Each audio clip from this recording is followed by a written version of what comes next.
A mensagem é do livro Ideal Espírita, autores diversos, item 32, na experiência atual. A evolução é a transição do ser da condição de escravo à condição de senhor do próprio destino. Almas milenarmente necessitadas, somos agora discípulos do bem, e ainda no estágio da experiência atual, por vezes, inconscientes e distraídos. Se aprendemos, fazemos segredo do que sabemos. Se ganhamos, erguemos o monopólio do que temos. Se nos emocionamos, disfarçamos o que sentimos em prejuízo dos semelhantes.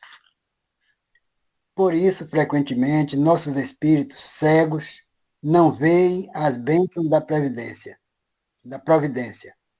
Surdos não ouvem as vozes que cascateiam da altura. Mudos não confessam as próprias faltas.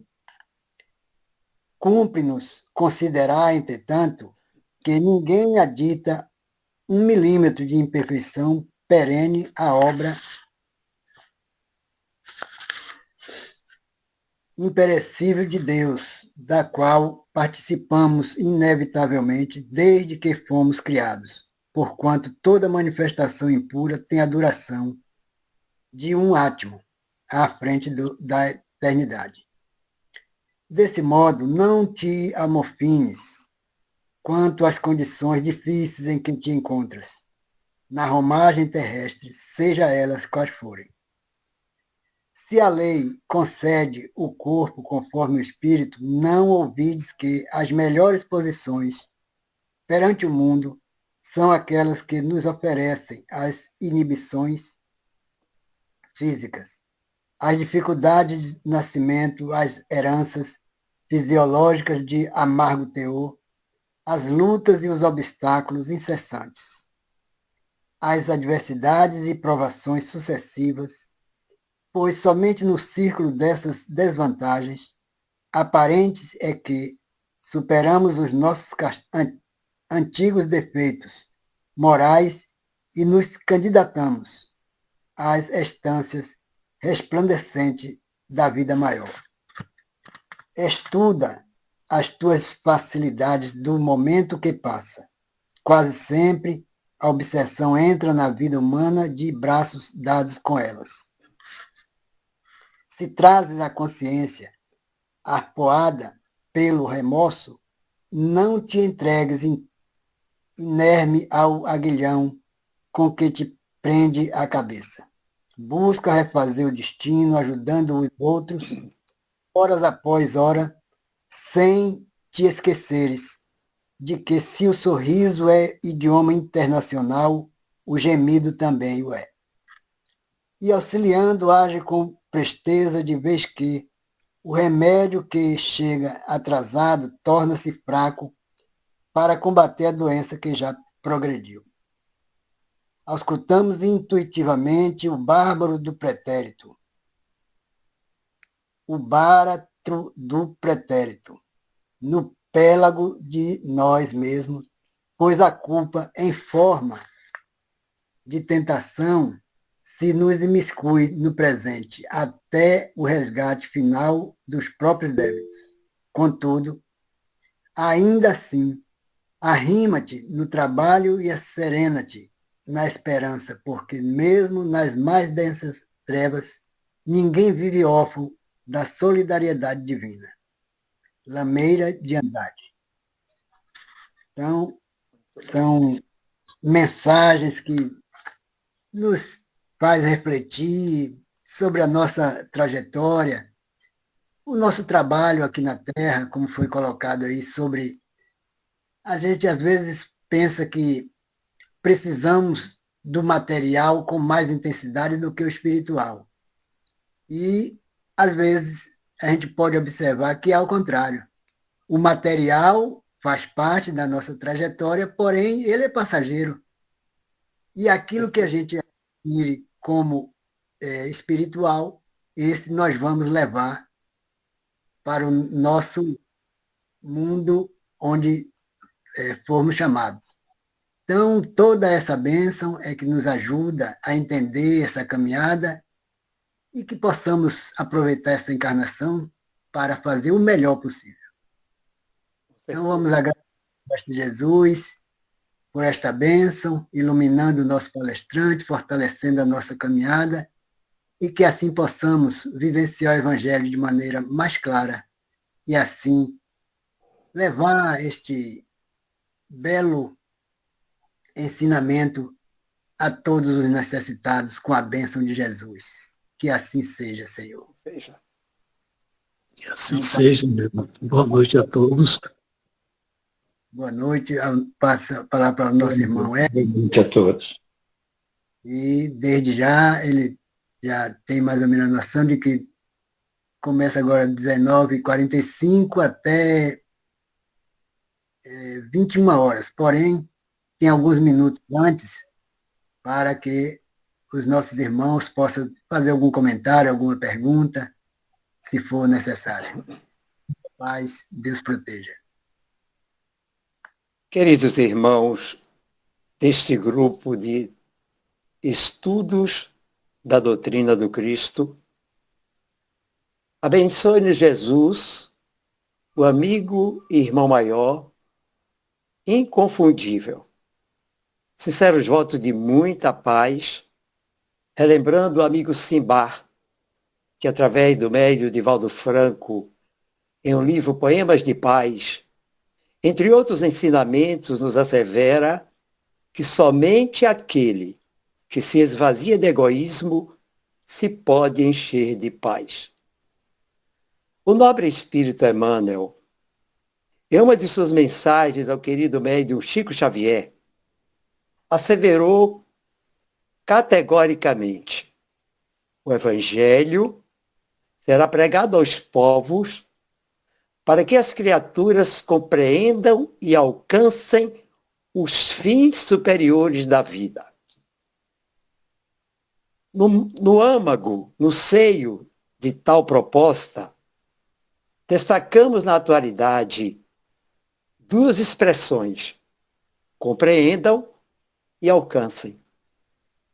Ora, o questionamento é: passados mais de 2000 anos da visita do querido mestre Nazareno ao planeta, questionamos se essa expressão citada por Emmanuel, compreendam, já norteou os nossos passos, já nos envolveu verdadeiramente, já abriu as nossas comportas da alma para que pudéssemos compreender a mensagem elucidativa do Evangelho do Cristo, que há 2025 anos ofertou-nos.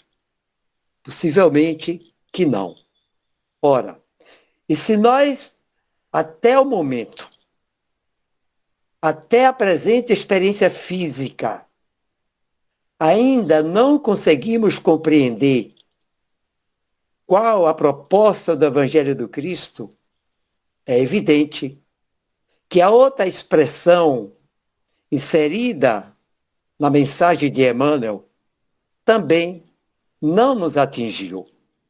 Quando ele nos afirma que o Evangelho será pregado aos povos para que as criaturas compreendam e alcancem os fins superiores da vida, é evidente que, fazendo uma avaliação criteriosa, porém abrangente, do momento no qual nós estamos, exatamente agora, nos chamados tempos modernos, comprovadamente verificamos que a humanidade como um todo, e mesmo aqueles que estão participando de algum tipo de doutrina, nem sempre demonstram que já compreenderam qual a proposta elucidativa e libertadora do Evangelho do Cristo, e se não compreenderam, é evidente que não foram atingidos, não foram alcançados.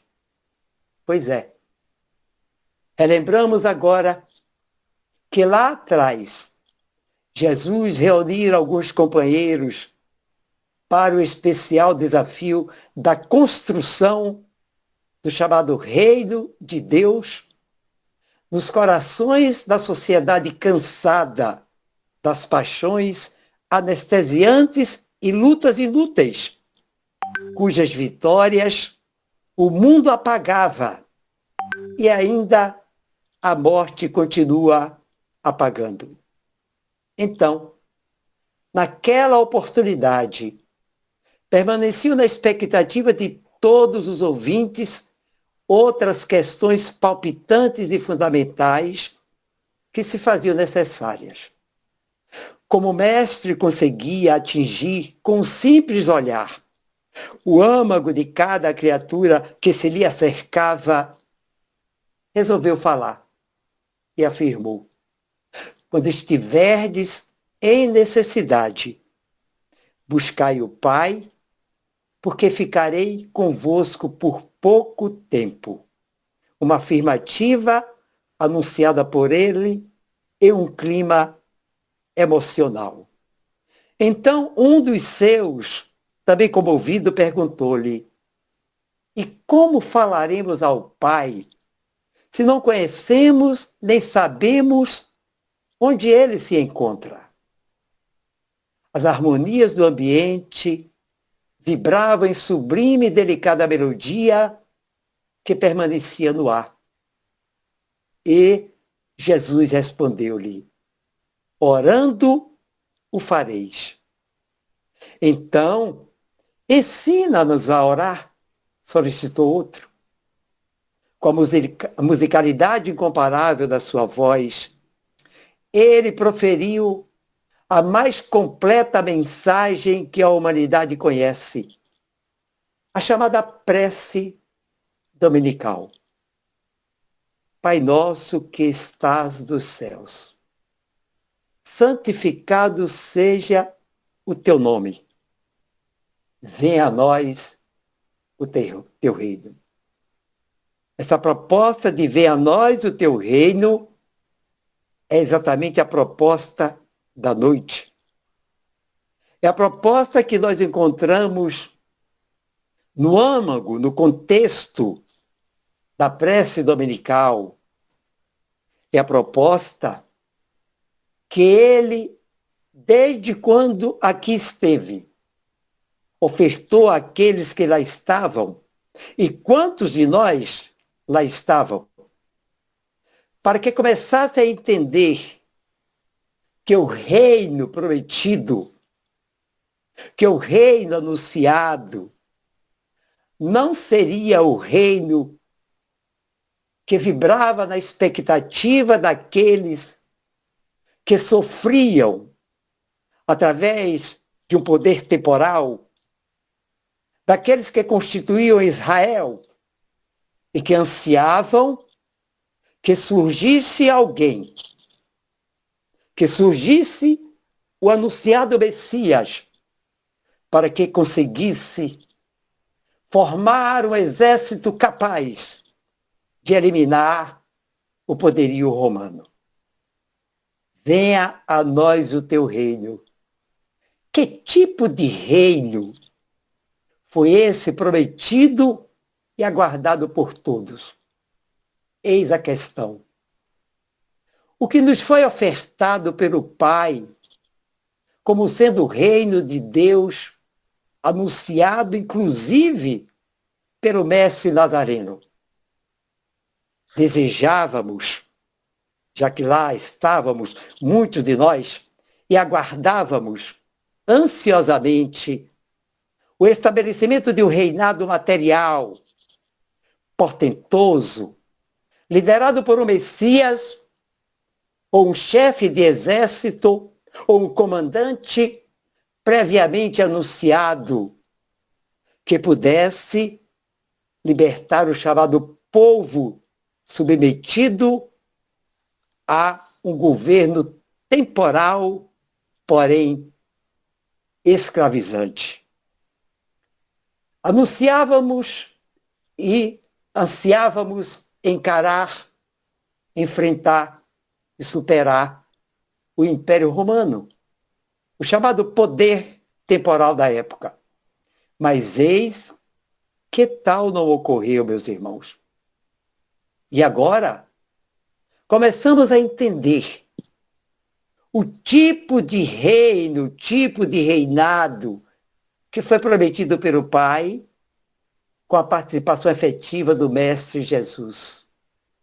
Somente agora, não sabemos depois de quantas experiências, não sabemos quantas vezes voltamos ao mundo espiritual e, de repente, nos foi ofertado mais uma oportunidade no mundo físico para, quem sabe, agora, depois das provas, depois de expiações dolorosas, depois de aportarmos na presente experiência física, no porto seguro da doutrina espírita, entendermos, mesmo ainda através de dores e de sofrimentos, o que foi prometido como reino dos céus àqueles que aqui estavam e que aguardavam ansiosamente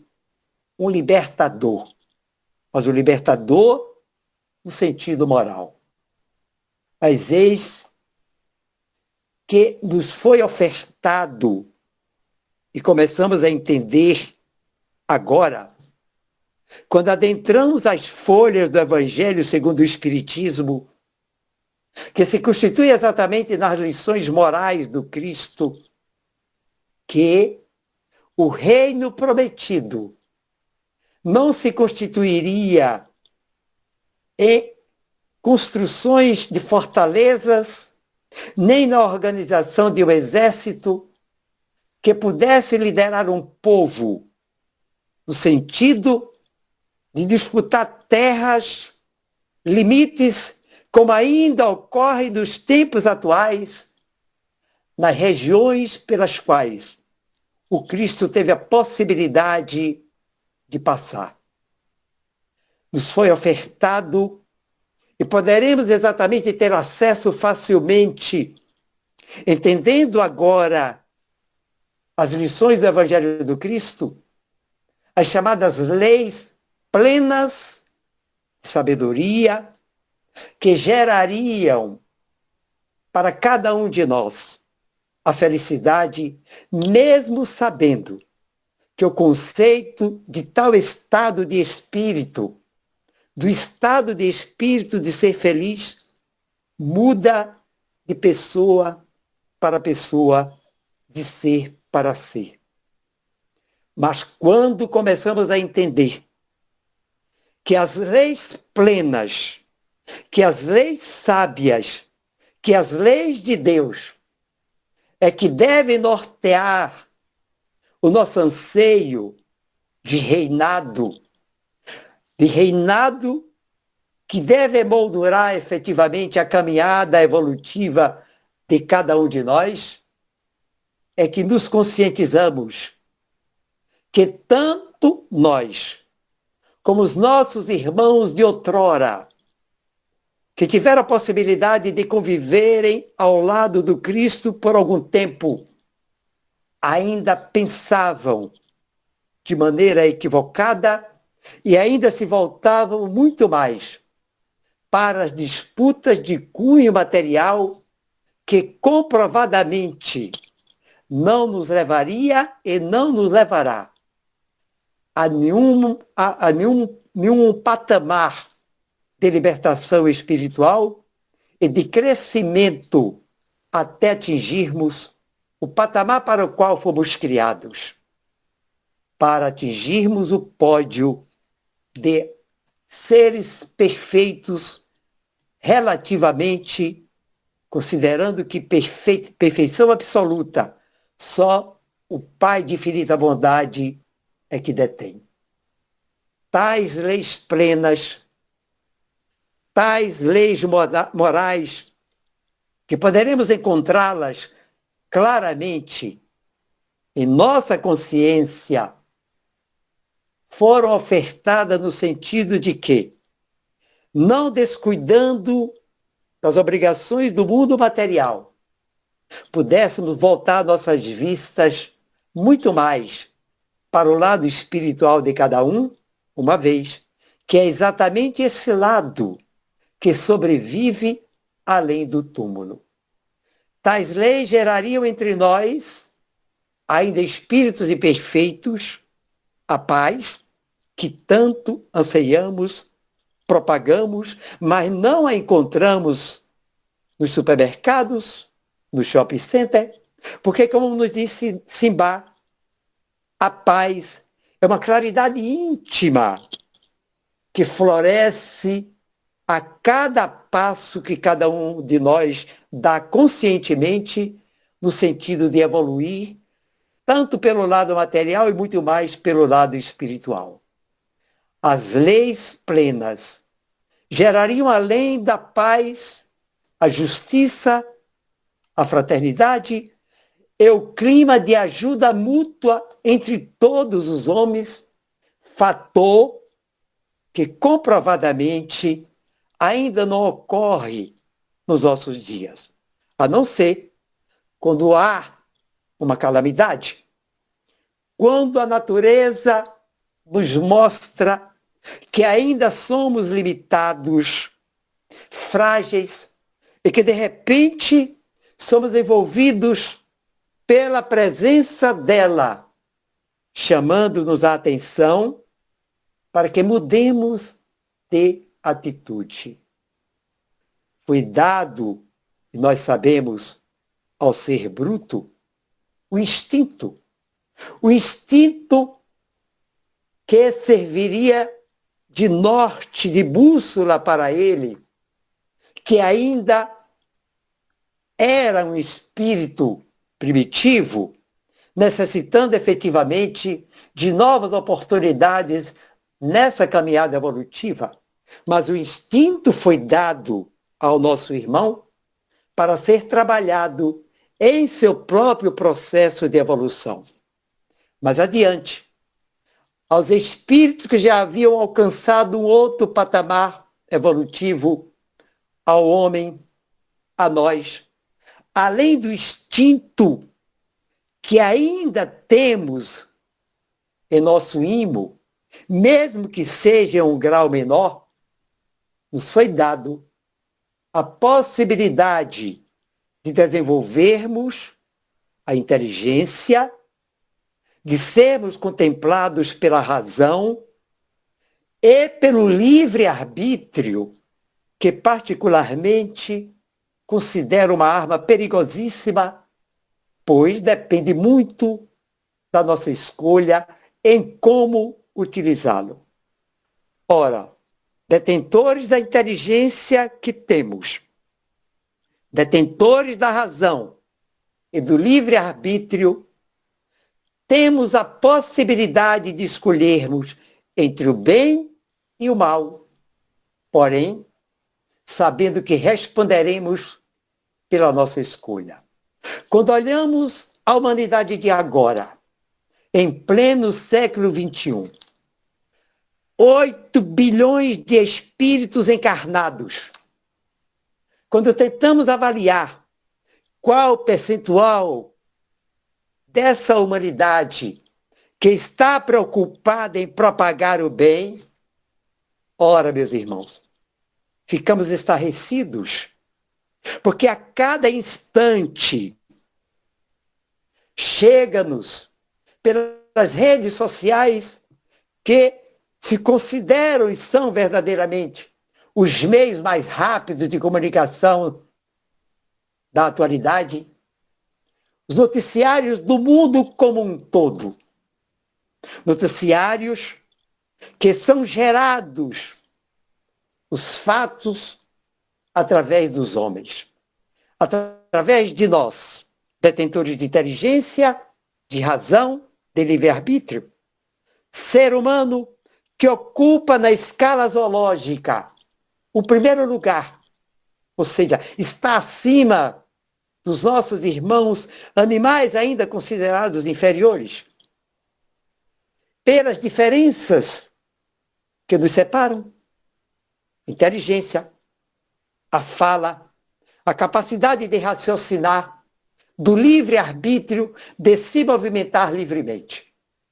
Então, todas as manchetes negativas, todas as manchetes sangrentas que chegam-nos a cada instante, todas elas são geradas, proporcionadas pelo ser humano chamado homem.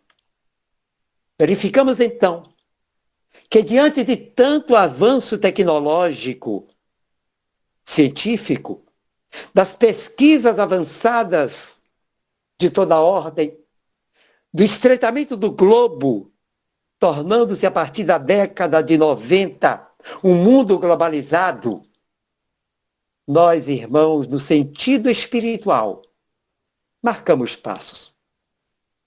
E quando afirmamos que marcamos passos, efetivamente, é porque essa pleiade de seres humanos, de espíritos encarnados, que compõem uma população de 8 bilhões de seres na atualidade, ainda estão muito distanciados do Criador, das leis plenas, das leis morais.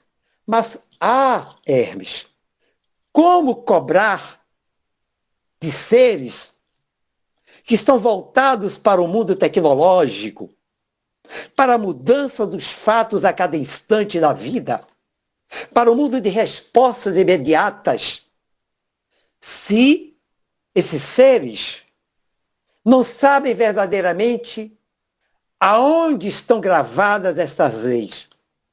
Onde estão? Fazem parte de que código? Fazem parte, enfim, de qual ritmo? Aonde poderão buscar a necessidade de seguir essas leis, de colocá-las em prática, no sentido de que tanto eles possam avançar pelo lado material, como estão fazendo, em um ritmo alucinante praticamente, como deixar de marcar passos pelo lado espiritual e se conscientizarem que é o lado espiritual que sobrevive, que é o espírito que voltará ao mundo espiritual para efetivamente avaliar o que foi feito, da programação que lhe foi dada, com a qual ele concordou, na qual ele teve a possibilidade de dar sugestões, já que seu livre-arbítrio é respeitado, sabendo que reencarnaria em um plano no qual enfrentaria dores, expiações, desencontros, desamor, mas que ele reencarnaria, às vezes concordando em ser um elo nessa pequena corrente de fazer o bem.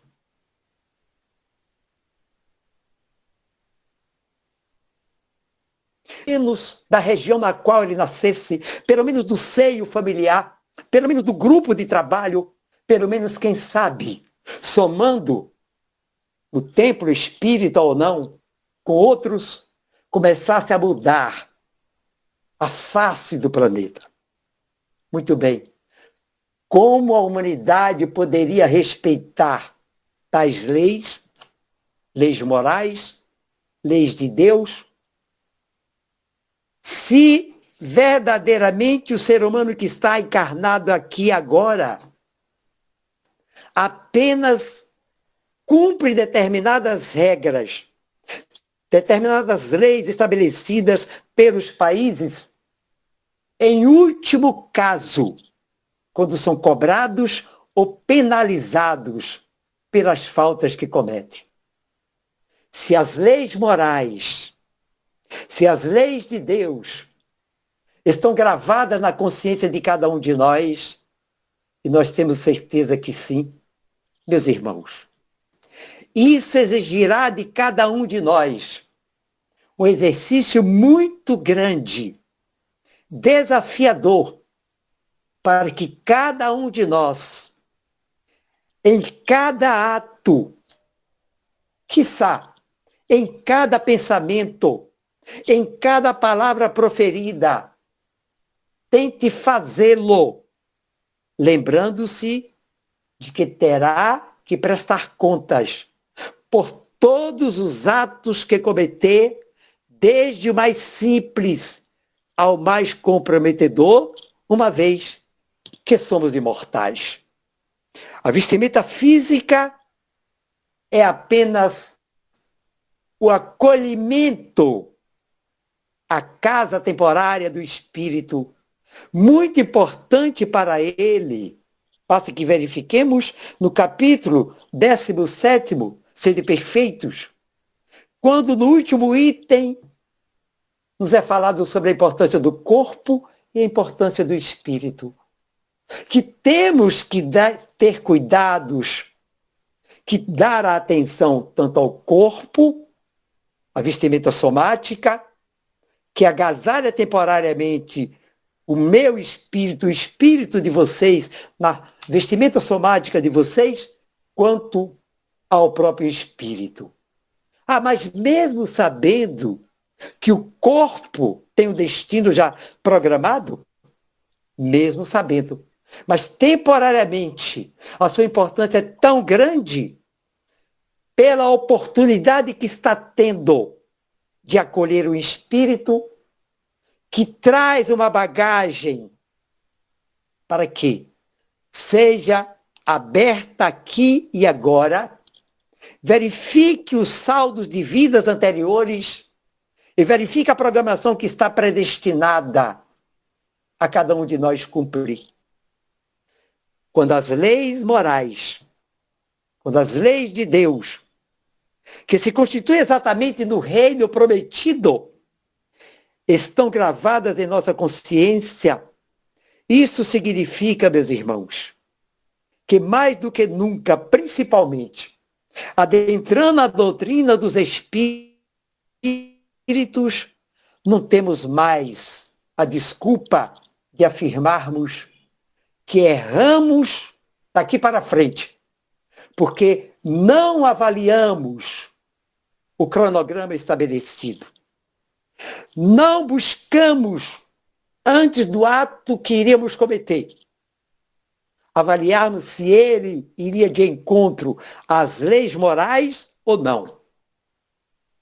E, de repente, ainda continuamos enfrentando tais desafios para provarmos que já estamos conscientes do que está gravado em cada um de nós e ainda cometemos equívocos.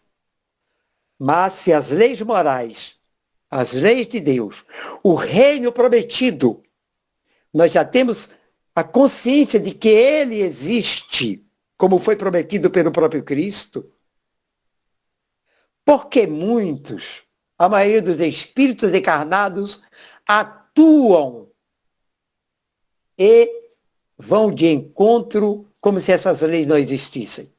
Ora, porque a princípio, nenhum tipo de cobrança, de freio, de pagamento imediato ocorrerá. Não. Já viciam em seus atos, continuam exatamente mais voltados para o aqui e agora, para os compromissos apenas de cunho material, violam tais leis gravadas na consciência de cada um e imaginam que não terão que responder pelos atos praticados, mas terão. Não há, meus irmãos, como ignorar tais leis, principalmente para nós que aportamos em uma doutrina depois de praticarmos lá atrás atos que não valeria a pena fazermos uma viagem regressiva, a chamada TVP, para identificarmos quem fomos. Para quê? Para voltarmos de tal viagem mais decepcionados conosco mesmo do que o que nós enfrentamos agora?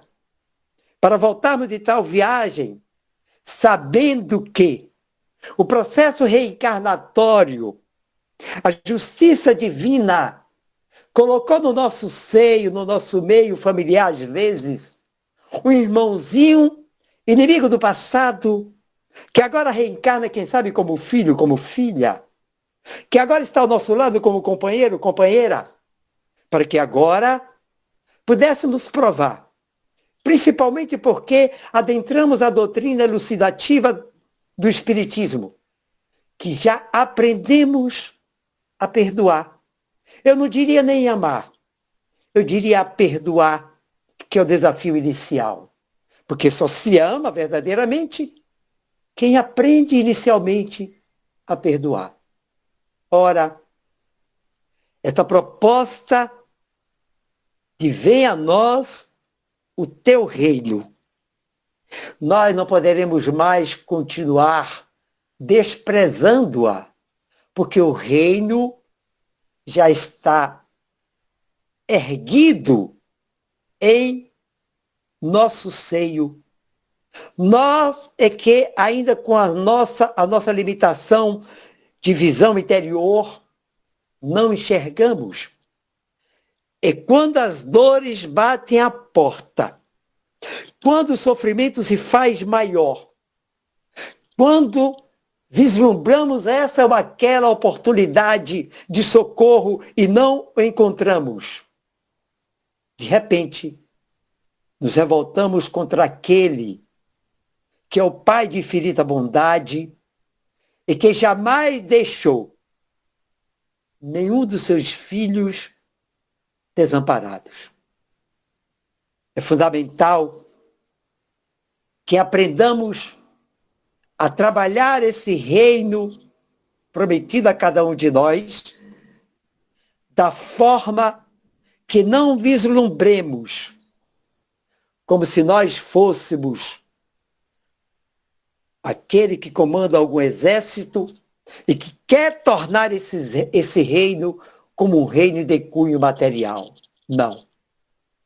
É o reino da passividade, da fraternidade, da igualdade, de enxergarmos em nossos irmãos todos filhos do mesmo Pai, de perdoá-los quando cometem equívocos contra nós e de estender as mãos e de deixarmos o conteúdo programático muito bonito, filosófico, que às vezes estamos debruçados sobre ele diuturnamente, e entendermos que toda a mensagem contida no Evangelho do Cristo deve ser retirada das páginas do Evangelho para serem expandidas e estendidas através dos nossos atos.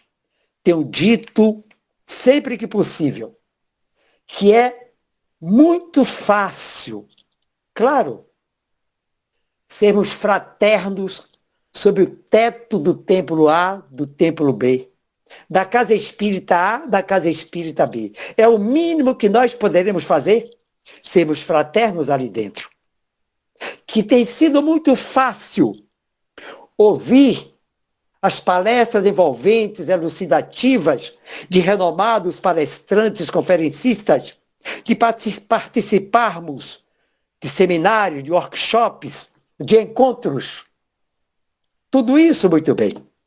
Mas o desafio maior para quem está comprometido em apreender o que o Evangelho do Cristo nos oferta, o que o reino de Deus se constitui verdadeiramente, é quando deixamos a casa espírita, o templo, seja ele qual for, das portas para fora.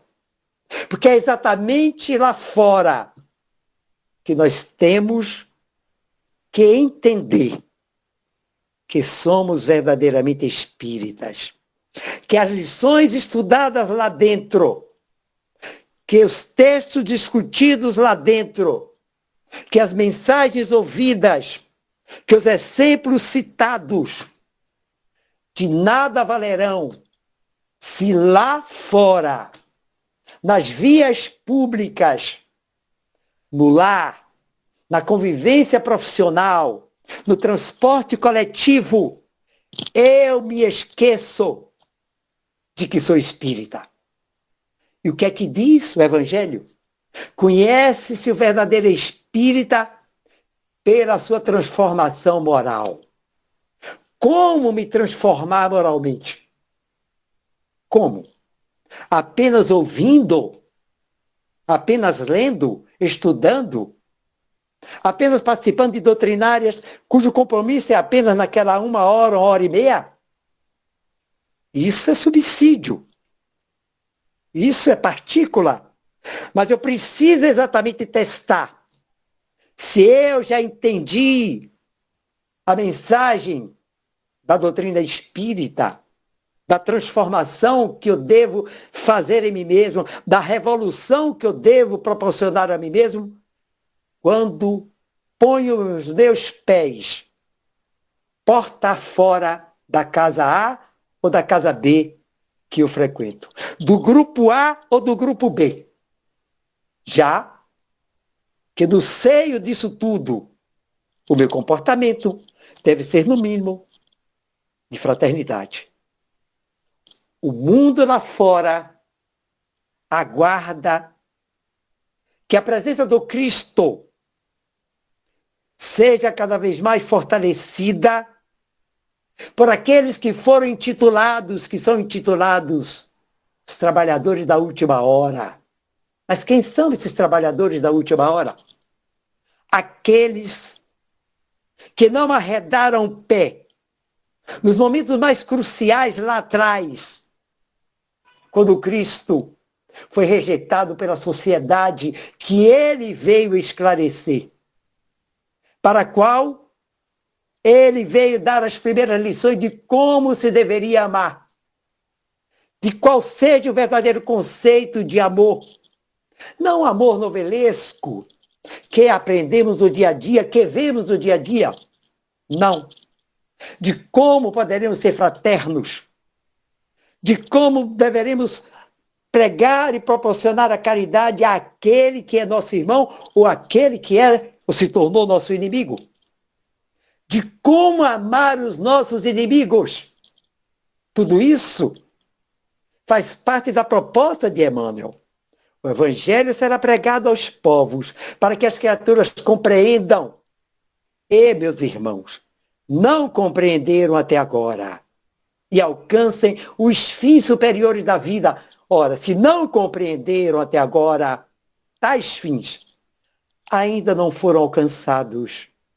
E ainda resta muitos degraus a serem subidos, palmilhados, para que tais fins sejam alcançados. Quando nós falamos dessa proposta do reino de Deus vindo a nós, que faz parte exatamente do capítulo 28º do Evangelho segundo o Espiritismo, coletânea de preces, nos questionamos qual é o valor da oração. O que é prece? Aí lembramos que Amélia Rodrigues, em uma das suas mensagens, nos afirma para reflexão: preces, pontes de luz entre o homem e Deus. Ora, mas o que é uma ponte olhando no mundo material? É uma ligação de um ponto a outro, possibilitando a circulação das pessoas, dos veículos, enfim, uma ligação de um ponto A a um ponto B. Quando Amélia Rodrigues nos afirma que preces são pontos de luz entre o homem e Deus, imaginem vocês a responsabilidade nossa de a cada dia passarmos ou estabelecermos essa ligação, transitarmos por essa ponte. Mas é Joana de Ângeles, a mentora querida, que também nos fala: a oração é o alimento da alma, como o pão serve para nutrir o corpo. Significa dizer que precisamos dela todos os dias. Mas ainda permanece a questão, o que é a oração? A oração é um recurso iluminativo de que todos nós devemos utilizar no transcurso da jornada evolutiva. Então, precisamos nos utilizarmos da oração todos os dias nessa nossa caminhada. Mas qual o sentido disso? Orar é o ato de abrir-se a Deus, de expor-se sem receios, sem barreiras. É irradiar para Deus, firmando desse modo nova comunhão com Ele.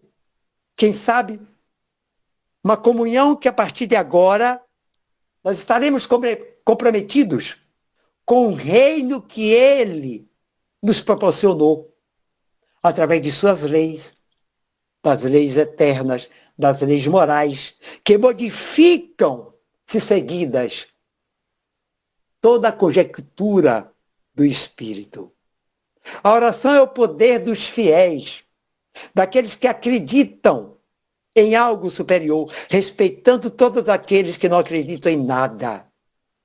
E a oração deve ser uma expansão íntima da alma de cada um de nós para o Criador. Um colóquio, uma conversa íntima, sem as palavras rebuscadas, sem as palavras bonitas, floreadas, não. Um colóquio em que você verdadeiramente abra o seu âmago e diga ao Criador que acredita nele fielmente, que as leis estabelecidas por ele, se elas forem esquecidas por você, a partir de agora, elas, estando gravadas em sua consciência, serão verdadeiramente obedecidas. Mas alguns perguntam, por que orar? Porque a prece é a mais eficaz terapia de que se conhece. A prece hoje em dia, comprovadamente, vem sendo utilizada pela ciência. Vários hospitais que admitiram a oração sendo praticada no seio daqueles que estão hospitalizados, contribuíram para que a recuperação de muitas pessoas fosse a olhos vistos. Outro continua a perguntar, por que orar? Porque propicia recursos para enfrentar as situações difíceis, amargas da vida. Afinal de contas, nós estamos encarnados em um plano de prova de dores, de sofrimento, de expiações. Certamente, meus irmãos, que a oração não vai impedir o sofrimento, não. Porque o sofrimento de cada um de nós tem a sua razão de ser. Vocês sabem disso. Um outro continua perguntando por que orar. Porque de início a oração interrompe as ocorrências negativas, dolorosas, proporciona claridade íntima, claridade mental para entender o porquê da dor, o porquê do sofrimento, o porquê da amargura para uns e as benesses para outros. Acalma o ser humano, pelo menos naquele instante. Por que orar? Porque a oração eleva o ser humano de forma que o livra do fracasso, ajuda a aprender a perdoar, ameniza as ansiedades, as angústias, as depressões, considerados tormentos do século XXI, ou desde o século XX, do chamado tempos modernos. Me digam, então, o que é a oração. Ora, a oração é o recurso iluminativo de que todos nós devemos utilizar no transcurso da jornada a caminho da perfeição relativa. Não podemos dispensá-la. Como já dissemos antes, é o meio de colóquio, ter conversa com o Criador. Orar é o ato de abrir-se a Deus, expor-se, dizer em palavras singelas, simples, qual é a sua dor do momento, seja ela física, moral, emocional. Orar é irradiar para Deus, firmando desse modo nova comunhão com Ele. Se até então eu não tive nenhum comprometimento, não me propus a nenhum colóquio, a nenhuma conversa com o Criador, eu posso, a partir de agora, enquanto a vida física me apresente, estabelecer esse colóquio e me comprometer com Ele, que de agora em diante eu estarei cada vez mais tendo esse colóquio, me abrindo, expondo, muito embora Ele já saiba, as minhas dores, e consciente de que o pedido do reino dele vindo até nós não foi uma promessa vã, não foi um pedido vão, é uma realidade diante das leis que aí estão e que eu preciso cada vez mais ter consciência delas a cada ato meu na vida física como um todo. Deve ser uma expansão da alma para com o Criador. Qual a diferença entre rezar, que é muito comum, e orar? Rezar, meus irmãos, é repetir palavras segundo fórmulas estabelecidas, decoradas. Às vezes, quando rezamos, quando muitos rezam, estão balbuciando o que já tem mentalmente decorado, e a mente, quem sabe, eu imo, quem sabe, voltado para qualquer outra coisa, principalmente do mundo material. Eu poderei estar rezando, balbuciando simplesmente, mas meu âmago, meu imo, vai estar muito distante daquele ser com o qual eu deveria estabelecer agora um colóquio, deixando de lado, esquecido momentaneamente a vida material que me cerca. Rezar é produzir eco, que a brisa dissipa. É tal qual o badalar de um sino, que se esvai e se perde no espaço. Os fariseus, vocês sabem, rezavam em público para serem vistos, aplaudidos, admirados, louvados, em razão do ego, da vaidade. Se julgavam efetivamente perfeitos. Eram os maiores perseguidores do Cristo. Pois é. Mas orar é diferente. Orar é sentir. E sentimento, meus irmãos, é intraduzível.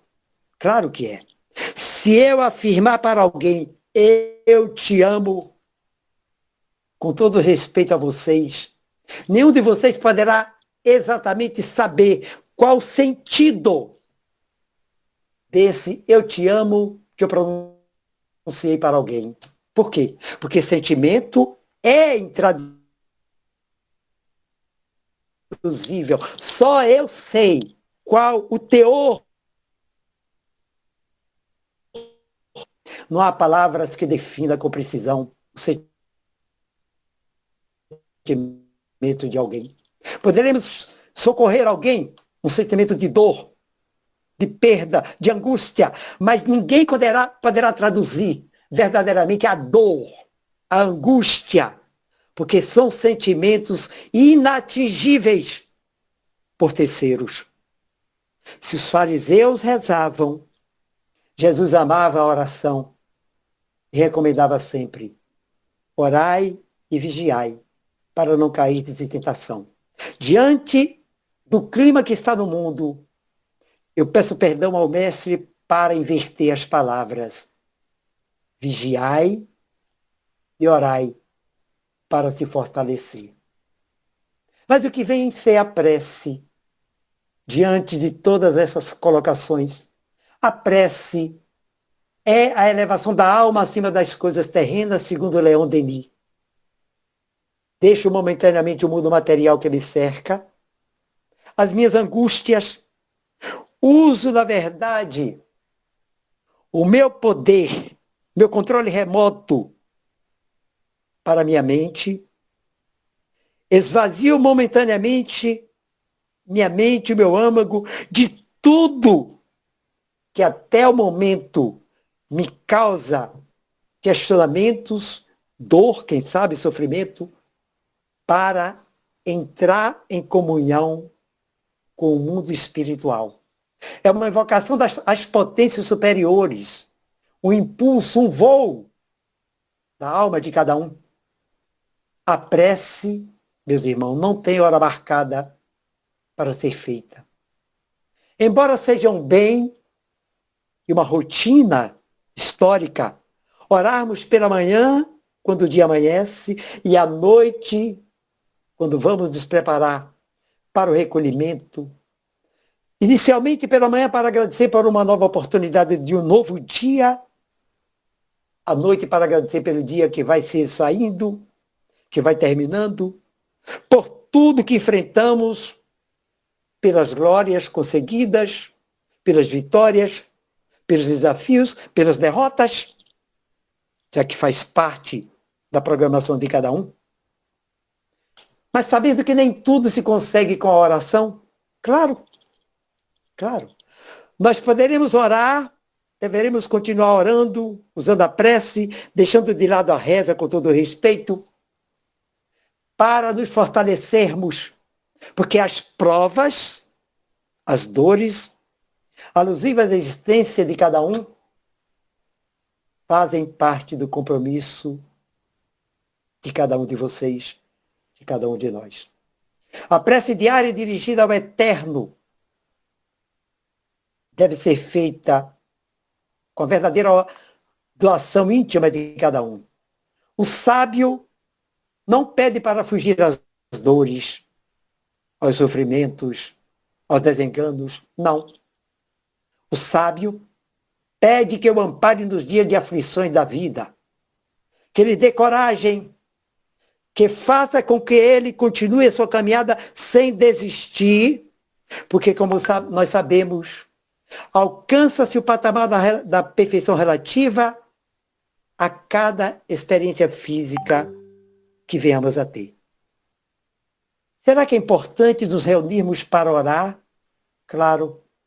A prece feita em conjunto, em comum, é um feixe de luz, de vitalidade, de pensamentos, de raios, de harmonia, que nós conseguimos emitir em conjunto, portanto, com maior força.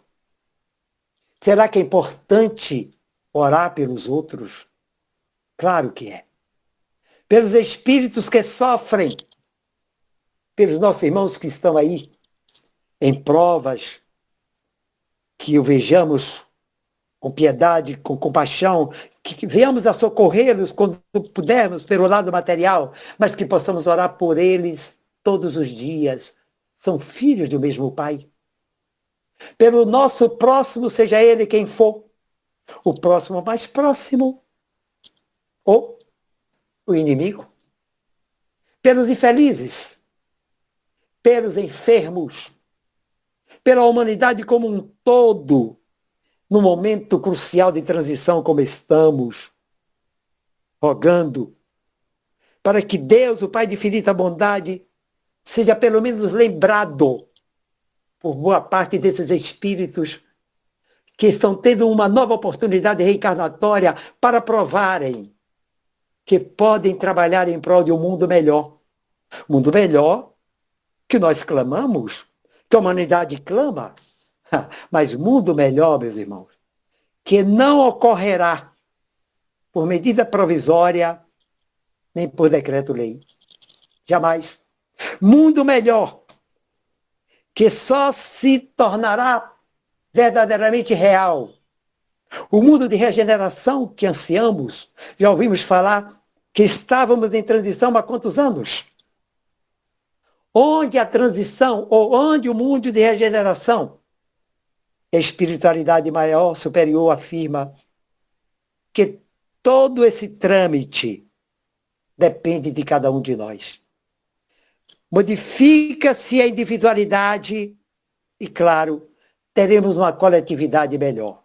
Então, cada um de nós, cada um de vocês, meus irmãos, tenho o compromisso de ser hoje melhor do que ontem e amanhã mais espiritualizado do que hoje.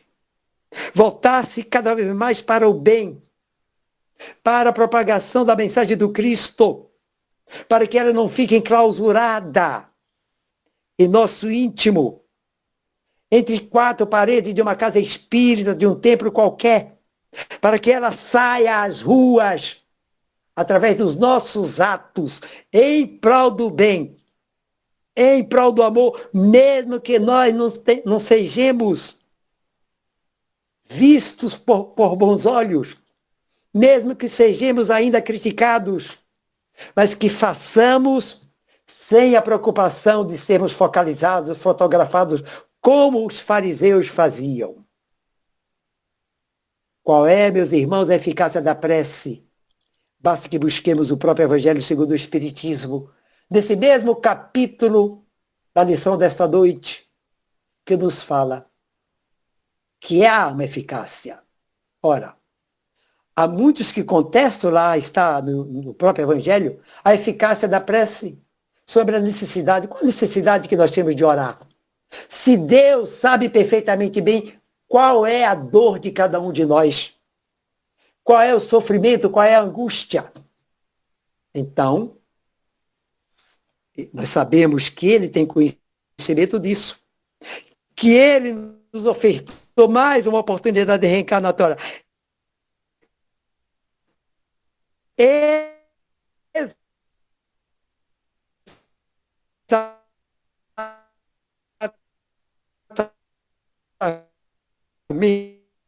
Corrigir os dívidas pendentes, débitos pendentes. Também, as nossas súplicas, efetivamente, não podem mudar os decretos de Deus, é evidente.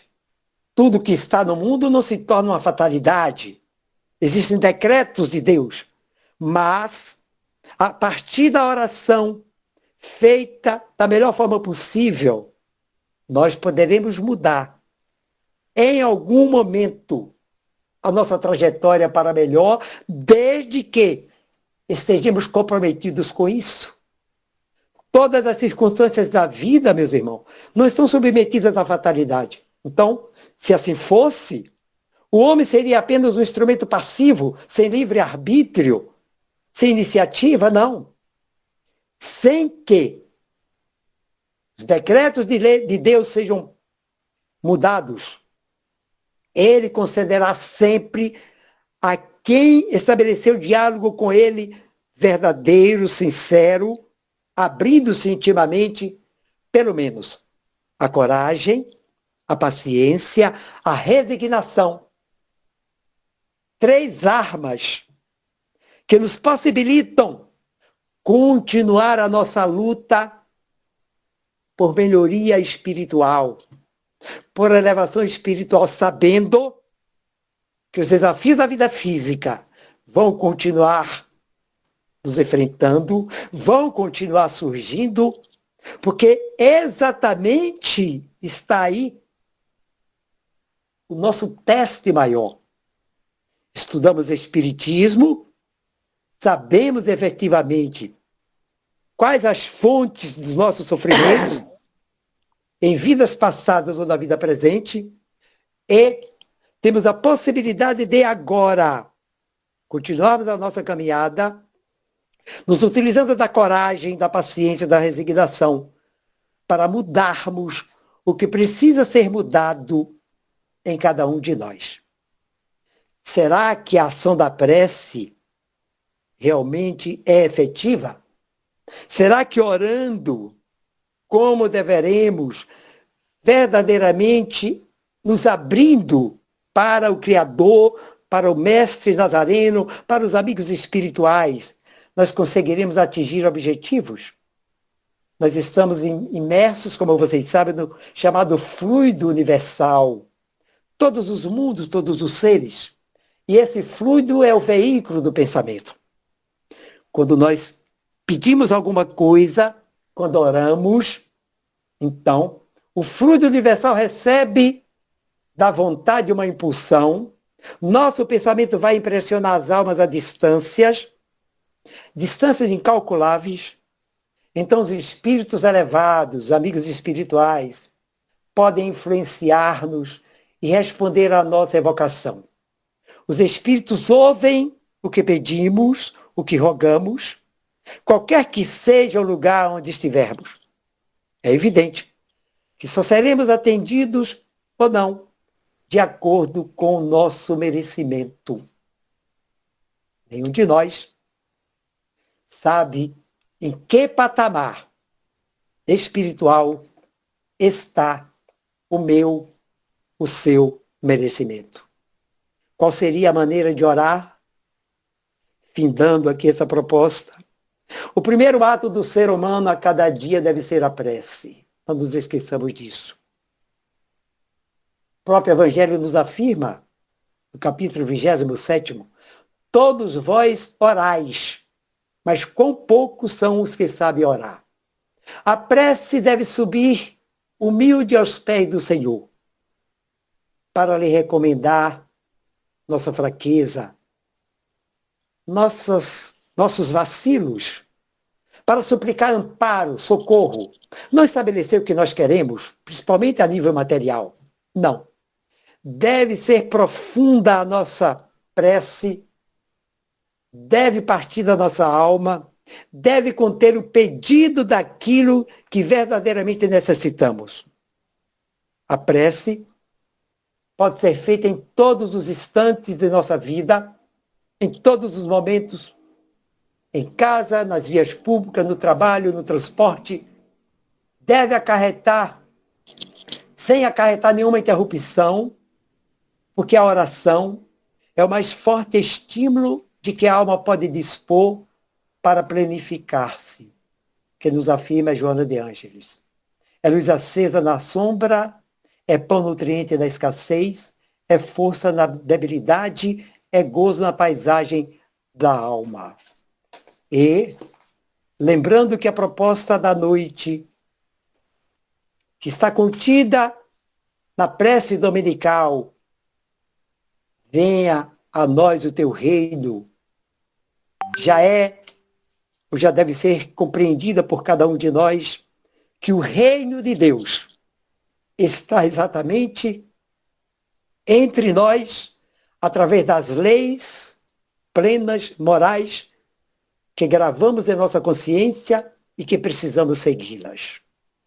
Mas que possamos a cada dia agradecer esta oportunidade de estarmos em uma nova experiência física.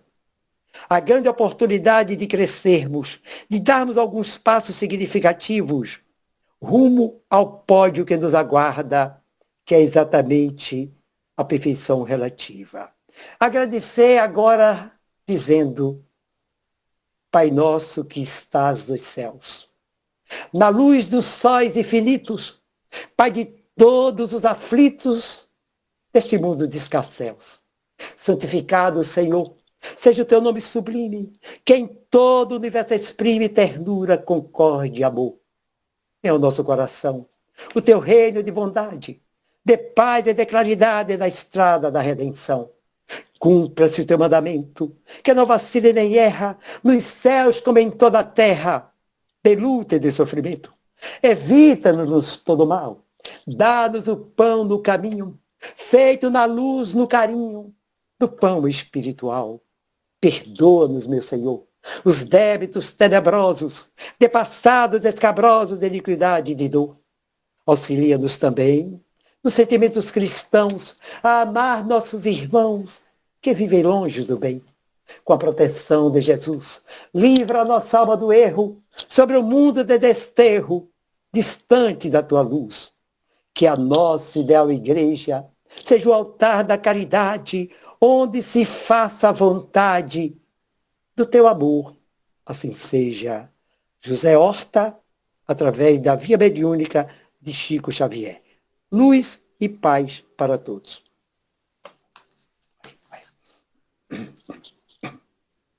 Obrigado, muita paz. Alguém deseja fazer algum comentário, alguma pergunta?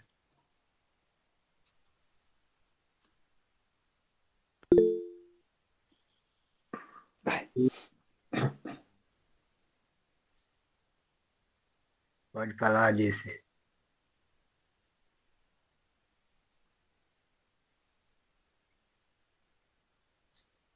Fidelis levantou a mão primeiro. Boa noite, irmãos. Então, José estava te ouvindo e você conseguiu realmente atingir os corações. Falou muito bem a prece, né, e a oração, que muitas vezes as pessoas não sabem, mesmo no meio que nós estamos, né? E uma coisa que me chamou a atenção agora no final, José, foi esse Pai Nosso Espírita que você fez. E eu levei muito tempo para aprender ele, muito tempo. E mesmo se eu fosse agora fazer essa oração, eu acho que eu me atrapalharia. Eu achei interessante, porque esse Pai Nosso é um Pai Nosso que toda noite eu não sei se oro certo, mas eu sempre termino a minha oração com ele. Eu achei bem interessante que esse Pai Nosso eu nunca ouvi nos grupos nem nos palestrantes. Então me chamou a atenção, né? Que é um Pai Nosso que realmente é uma oração, toca fundo mesmo em mim, né? E parabéns, porque eu acredito que quando um palestrante se prepara, realmente ele quer atingir a outra pessoa que está do outro lado da telinha, né? E eu acho que isso você fez muito bem. E é isso, gente. Só um pequeno esclarecimento. Eu comecei na doutrina espírita, através da Mocidade Espírita em Feira de Santana, Centro Espírita Jesus de Nazaré. Antes disso, eu fiz teatro amador, e quando cheguei na Mocidade Espírita, a gente deu muito ênfase à arte espírita. Então, eu trabalho muito com a poesia, porque eu andei me declamando muito e termino sempre qualquer participação minha em qualquer centro com algum texto poético espírita ou espiritualista. Para a noite de hoje, o escolhido deveria exatamente ser esse, em função exatamente do tema, da proposta que nos foi ofertado. Obrigado. Não, José, o que agora me chamou a atenção é que eu amo poesia também. Eu sempre termino assim, uma mensagem com uma poesia, né? E agora você falou. Eu também tenho, né, aquele dedinho de poesia. E talvez foi isso que me chamou a atenção, a poesia das palavras. A gente usa muitos poemas de Castro Alves. Lindos demais.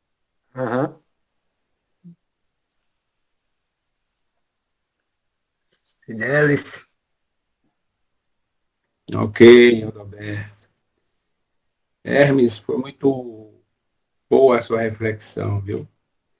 A gente falar em orar e rezar sempre é uma coisa boa para o sentimento, para o íntimo, né?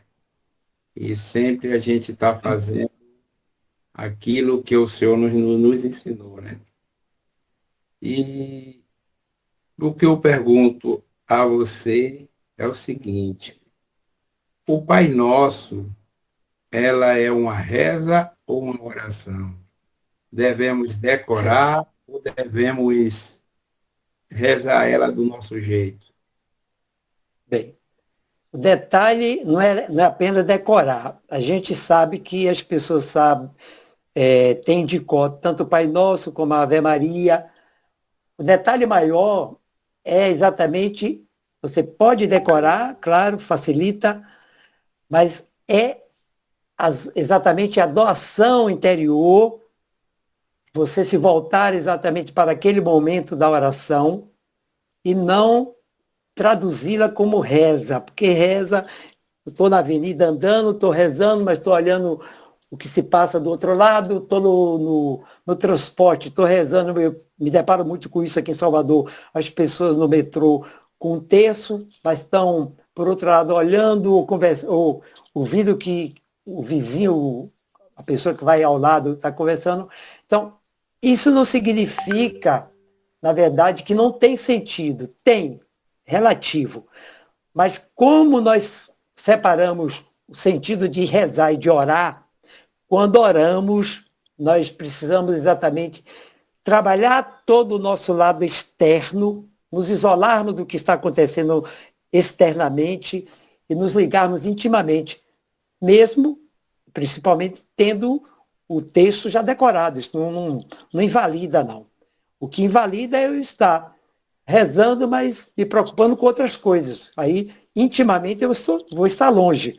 Eu vou estar estabelecendo uma comunhão com o mentor espiritual, com o anjo da guarda, com o próprio Cristo, com Deus. Isso aí, comprovadamente, a gente sabe que não ocorre quando a pessoa está repetindo, mas voltada para outras situações que ocorrem pelo lado externo de cada um. Ok. Parabéns. Pela Obrigado a sua vocês. atenção e pelo seu conhecimento. Parabéns.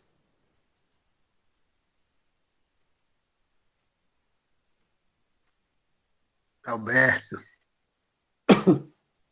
Boa noite, pessoal. Obrigado, Hermes, pelas palavras profundas, né, que a gente aqui está refletindo ainda, né? Eu tenho uma dúvida aqui para você me tirar, meu amigo. Na prece, ela fala assim, o vosso reino vem a nós, né? É como se a gente estivesse pedindo que o reino de Deus viesse a nós. Nós é que temos que buscar ou temos que esperar que ele venha para nós? E outra pergunta também, o céu, esse reino está em algum lugar? Ele é real? Meu irmão Alberto, antes de mais nada, agradeço pelo convite mais uma vez. A proposta que está contida no Evangelho segundo o Espiritismo é que nós estamos pedindo que esse reino venha até nós, que seja concedido a cada um de nós o reino dos céus. Bem, nós já sabemos que céu e inferno não existe a nível de matéria, material, né? Situação de consciência de cada um, mesmo sabendo que existem as regiões purgatoriais. Basta que busquemos os livros de André Luiz, que fala sobre a vida além da morte, a vida espiritual, além da vida física. Então, vamos pedir que esse reino venha. A proposta do Evangelho detalha muito bem que esse reino é constituído, na verdade, pelas leis morais, pelas leis de Deus, pelas leis eternas, que devem ou deveriam estar gravadas na consciência de cada um de nós, e que nós deveremos buscá-las para que elas possam dar sustentação a qualquer ato nosso. Ato nem digo, a qualquer pensamento nosso, que às vezes pensamos equivocadamente.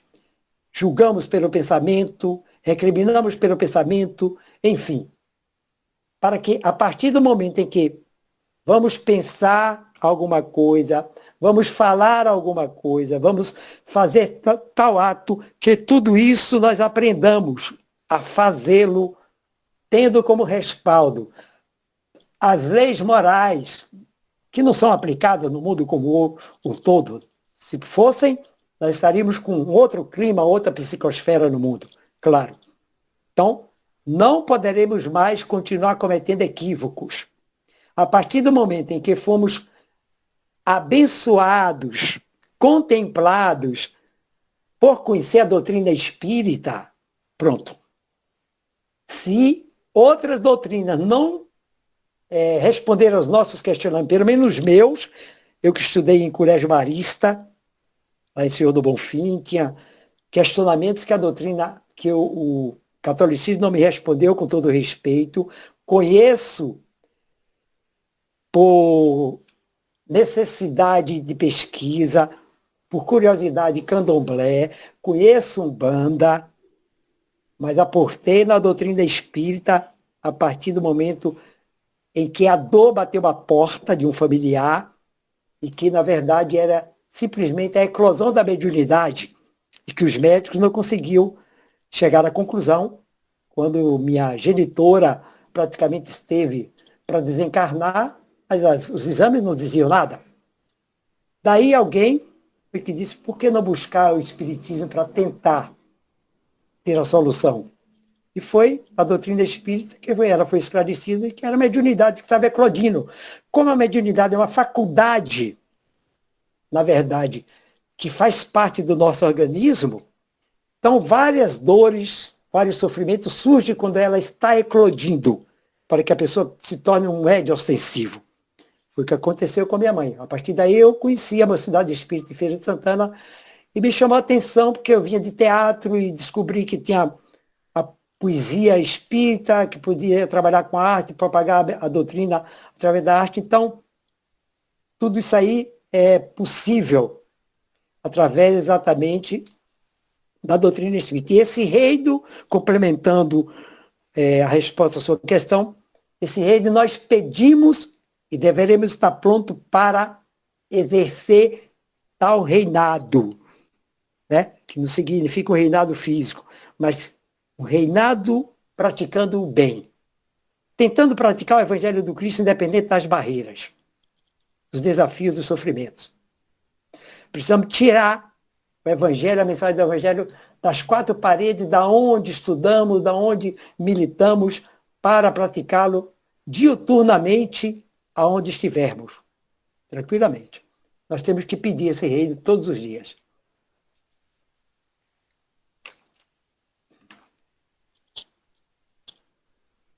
Eu tenho outra pergunta também, que se der tempo ainda de fazer.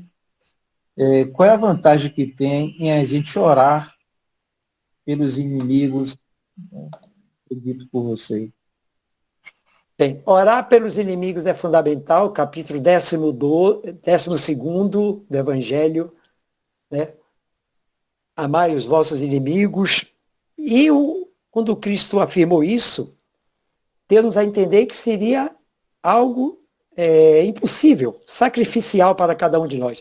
Como é que eu vou amar alguém que me prejudicou claramente, que se tornou adversário? Mas o Evangelho ensina tranquilamente a forma de amar os inimigos. Orar por eles, não desejar a ele o mesmo mal que ele desejou ou fez a cada um de nós, reconhecer que é um espírito mais infeliz do que o meu e seguir a caminhada.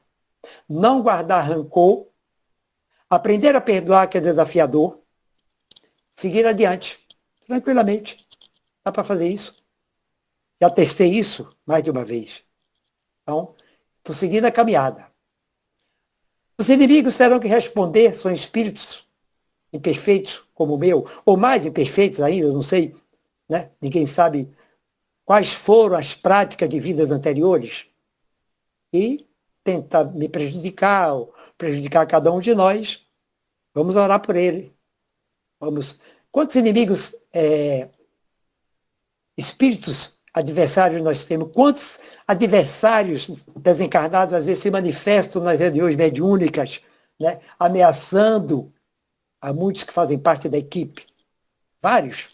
Então, vamos continuar na mesma pegada, nos utilizando do Evangelho para orar por eles, considerados espíritos ainda necessitados de compaixão, de socorro espiritual, e cada um seguir sua caminhada.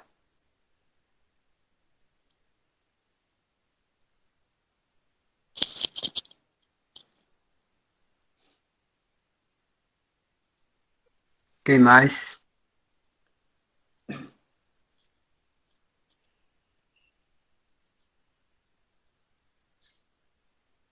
Caso não tenha, então mais uma vez agradecemos ao nosso irmão José Hermes pela mensagem trazida, que possamos refletir e fazer bom uso por todos os lugares que passarmos. E assim peço ao nosso irmão para fazer a prece final da noite. Muita paz, Deus proteja. Meus amigos, mais uma vez eu gostaria de agradecer a todos, na pessoa do nosso irmão Alberto, que me fez o convite mais uma vez. Desejar que vocês prossigam a tarefa de vocês de estudo, de reflexão, principalmente de colocação em prática de tudo que vocês estudam e discutem, visando dias melhores para toda a humanidade nesse momento crucial de transição. Agradecer a Deus pela possibilidade de estar na doutrina dos Espíritos, por esse porto seguro. Agradecer ao Mestre Nazareno, modelo e guia de todos nós, a Maria Santíssima, Mãe de Jesus e de toda a humanidade, aos amigos espirituais que com muito trabalho têm tentado me conduzir na caminhada na qual estou, que por certo me amparam nos propósitos que eu tento colocar em prática em prol do bem. Agradecer e rogar em favor daqueles irmãos nossos que nesse exato momento estão em situações críticas, não esquecendo os hospitalizados, os chamados em situação de rua, aqueles que estão em barracos, em casebres, nos bairros periféricos das grandes cidades, aqueles que estão distanciados de Deus, mas que são filhos desse Pai de infinita bondade.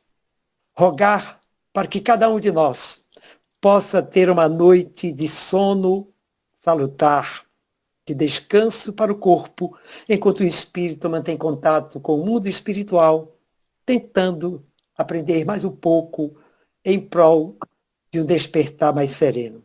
E que possamos agradecer dizendo que eu faça o bem, e de tal modo faça que ninguém sabe o quanto me custou. Senhor, espero de ti mais esta graça, que eu seja bom, sem parecer que eu sou, que o pouco que me des me satisfaça, e se do pouco mesmo algum sobrou, que eu leve esta migalha da desgraça inesperadamente penetrou, que a minha mesa mais tenha um talher que seja, para o pobre faminto que vier, que eu transponha tropeços, embaraços, que eu não coma sozinho o pão que possa ser partido por mim em 2 pedaços. Luz e paz para todos. Muito obrigado.